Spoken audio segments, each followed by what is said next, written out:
saturation is only a myth in networking. Actually, hindi siya totoo eh. Kasi bakit? Ever since na nagkaroon na ng Forever Living dito sa Philippines, way back 1991, hindi naman lahat ng tao nalipag nila eh. Hindi lahat ng tao nag-join. Sabi ko nga, ganito na lang kasimple. Kung pag-base mo mismo sa actual facts, okay, sa numbers tayo, ang member ng AIM Global all over the Philippines is we have more than 300,000. Take note, ilan ang population ng Philippines? Aabot ng 90 million.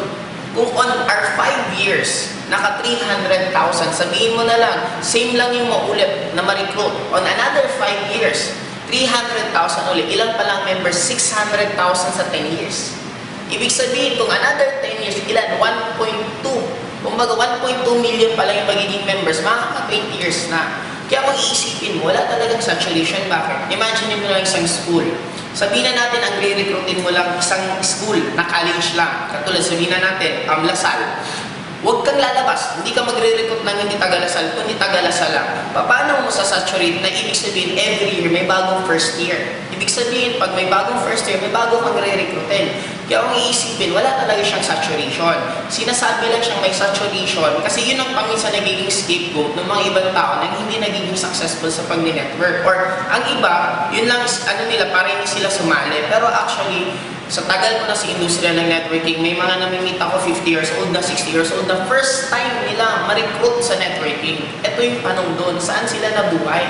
Bakit sa tinagal-tagal nila sa mundo ni hindi man lang sila na-recruit? Ibig sabihin, ang dami kang tao na ganun gagawin mo. Kung i-open mo lang yung mind mo, magta-try ka lang tumanong ka sa mga ibang tao kung alam ang networking, maraming tao hindi talaga nila alam.